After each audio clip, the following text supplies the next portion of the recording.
So the Jacksonville Jaguars will be traveling up to Tennessee to take on the Titans in Week 14 at Nissan Stadium. And the Jaguars and the Titans, both two AFC South divisional rivals, are coming off both of them getting their asses handed to them by each matchup in Week 13. The Titans got their asses handed to them by the Philadelphia Eagles, the best team in the NFC and the best team in the NFL right now, if you ask me, at Lincoln Financial Field. And the Jaguars just got their absolute asses handed to them, plain and simple, by the Detroit Lions at Ford Field. The Lions scored on every single possession that they had the ball. Every possession that they had the ball, the Detroit Lions scored on the Jacksonville Jaguars, and the Lions beat the Jaguars 14-40. The Eagles beat the Tennessee Titans 35-10, and both of these teams will be looking to bounce back. While the Jaguars are not mathematically eliminated from the playoffs, it looks pretty much like it's written in scripture that the Jaguars will not be making this year's playoffs. And being in such a bad division, the Tennessee Titans at 7-5 right now probably will be making the playoffs. So like I do for every preview video, let me actually talk about the opponent first. That's going to come with the Tennessee Titans. I'll talk about them on both sides of the ball. And then at the very end, I'll talk about the Jaguars, and I'll wrap it up and give my final verdict at the end. So let's actually talk about the Tennessee Titans first and foremost. So starting off talking about the Titans, I actually want to talk about their matchup a little bit last week with the Philadelphia Eagles. Jalen Hurts, that offense and everything that the Eagles defense wanted to do to the Tennessee Titans, they absolutely mauled the Titans and they got their way with them, and they were nothing short of great. Jalen Hurts is continuing his MVP campaign for this upcoming season. Ryan Tannehill struggled last week, 14 of 22 for 141 yards and 1 touchdown. Derrick Henry was limited in the contest. I believe he only had like 30 or 35 yards on the ground, and that's extremely, shocking considering he's still one of the best backs in the NFL. Then you talk about the receiving game, which has basically been non-existent all year, but Okongwu had 4 catches for 68 yards. And then you flip it over to the Eagles offense. I mean, they were nothing short of spectacular. Jalen Hurts was 29 of 39 for 380 yards and 3 touchdowns. Miles Sanders chipped in with a rushing touchdown. And A.J. Brown, former Titans wide receiver, had his absolute day versus the Tennessee Titans, his former team. 8 catches for 119 yards and 2 touchdowns. Made the general manager, who actually just got fired this past week by the Tennessee Titans, was actually let go. But let me talk about Tennessee and where they rank statistically speaking this year. They're 26 in points per game. They're number 15 in rushing yards per game. Number 30th in passing yards per game. They're number 26 in third down conversion percentage. They've allowed 31 sacks this season, which is bottom 12 in the NFL. They are +2 in turnover differential. They are 11th in defensive points per game, number 3 in defensive rushing yards per game, so that front seven's doing a great job. They're number 31 in defensive passing yards per game, and they're number 22 in total yards per game.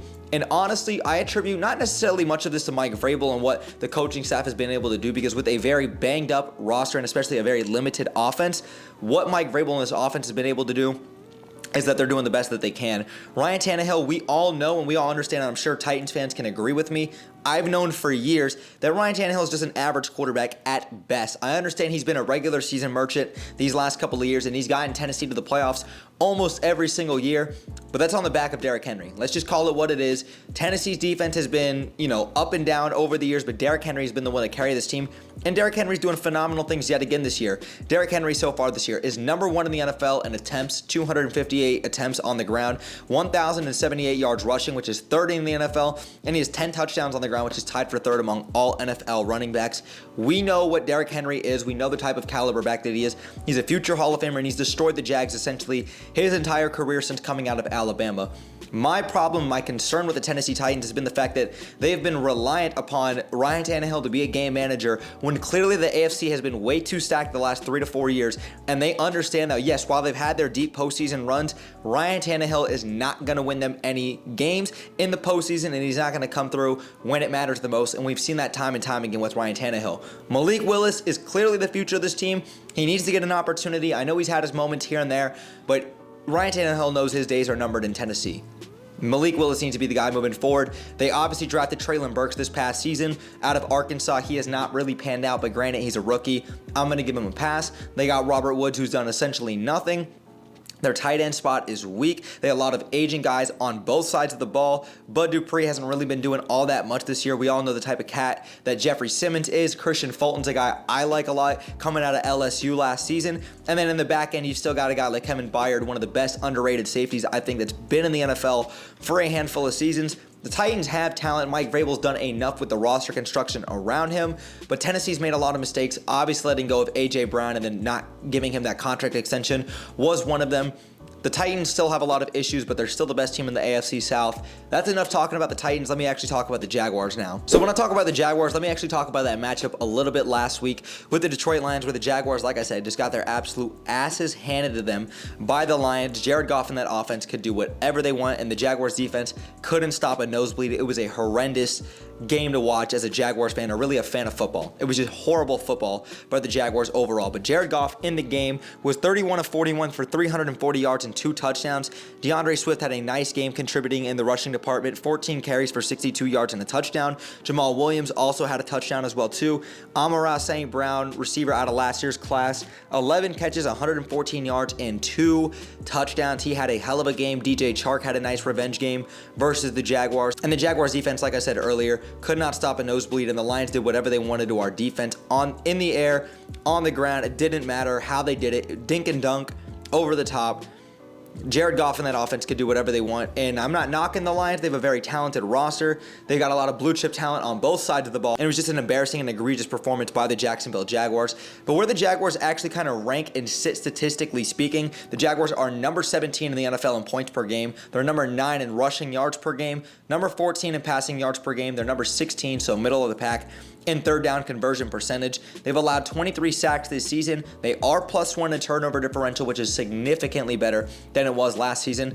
Then flipping to the defensive side of the ball for the Jaguars, they're number 16 in the NFL in opponent points per game, number 13 in opponent rushing yards per game, and they are number 23, so bottom 4 in the NFL in opponent passing yards per game. The Jaguars secondary's got to do a much better job, and the Jaguars defense as a whole, and this 3-4 scheme that they're in currently right now with Mike Caldwell, has not lived up to expectations. You've seen flashes here and there, but overall, the Jaguars defense has been extremely inconsistent and extremely underwhelming this season, and that was a huge shock to me because I had high expectations for this Jaguars defense coming into the season, considering the head coaching change, considering the defensive coordinator change with a guy like Mike Caldwell coming over from the Tampa Bay Buccaneers, and also all the blue chip talent that's on the Jaguars roster and all the draft capital and free agent money that the Jaguars had invested in there.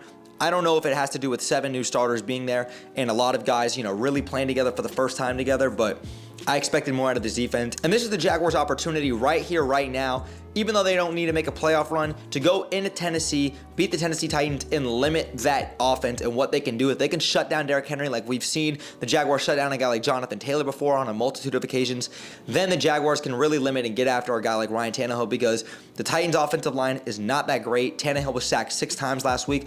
Plus, like I've already stated, they have 0 receiving game. Treylon Burks, Robert Woods, none of these guys are number 1s, maybe not even number 2s. The Jaguars need to make a game defensively, and they need to make a statement. But speaking of the Jaguars, let me flip over to the offensive side of the ball. And Trevor Lawrence, he is questionable for this game, but he expects to play, and honestly, I expect him to play. He did have that nasty hit last week, and he came out of the game and before coming back in, and then he did have an MRI, and he does have a little bit of an injury in his left big toe.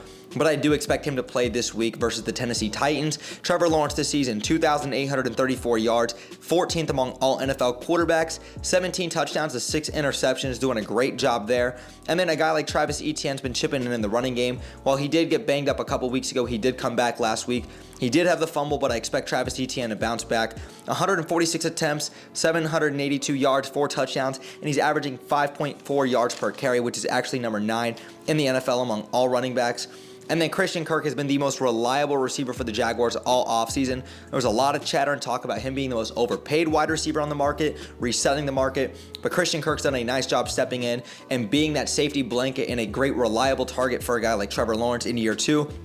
Christian Kirk, 62 receptions, tied for 14th among all NFL wide receivers, 829 yards, 15th, and he's tied for 5th among all NFL wide receivers with 7 touchdowns. Christian Kirk's been a great piece. The Jaguars have a lot of great pieces on the offense. Offensive line's got to do a little bit better of a job. I think the Jaguars need to do a better job just moving the ball and having some more continuity within the offense, because it's sporadic a lot of times. But overall, the Jaguars, just like I said, just got their asses handed to them. I expect them to bounce back. I expect them to be a lot more focused this week, especially taking on a divisional rival. But kind of wrapping this video up and giving my final verdict. Normally I give a score prediction, but all I'm going to say is I just want the Jaguars to go there and be competitive, and I want the Jaguars to win, right? I'm not tanking for anybody. I don't care about better draft position right now, even if the Jaguars are eliminated from the playoffs. I just want to go and beat the Tennessee Titans. I want bragging rights. And I want to go out there and continue to improve, and I want to see the progression of this team continuously moving forward and heading in the right direction. We've seen it at times this year, and that's all I'm going to say. Do I expect the Jaguars to win? I really don't know. The Jaguars haven't beaten the Tennessee Titans in Tennessee since November 10th, 2013, and to give you some perspective on that, Chad Henne was still the quarterback, Cecil Shorts was still on the team, and Chad Henne had 2 interceptions in that game, 0 touchdowns in Tennessee, and the Jaguars found a way to win that game. The Jaguars have not beaten Tennessee in Tennessee since 2013. I probably have the Titans winning this game. Obviously, I hope I'm wrong. The Jaguars got to go out there and prove it to me, but the Jaguars, you know, when we least expected, they go out there and they somehow win these games. Titans fans, Jaguar fans, I want to hear your thoughts in the comments down below. Who do you guys have winning this matchup? And also, what do you guys just really want to see from this game? Like I said, I just overall want to see progression out of this team moving forward. But if you guys enjoyed today's video, man, make sure you guys drop me a thumbs up. It takes 1 second and it helps me in the channel out tremendously. And if you guys are new here, consider hitting that subscribe bell to stay tuned for more NBA, UCF, and of course, Jaguars content that I do here on YouTube. And make sure y'all go follow me on my socials, especially on Twitter. I'm very active and I'm on there every single day. The link tree will be in the description down below so that y'all can go check that out. But thanks again for sticking around throughout the whole video. Brett James, aka BJ, I'm out, y'all. Go Jags, baby. Peace.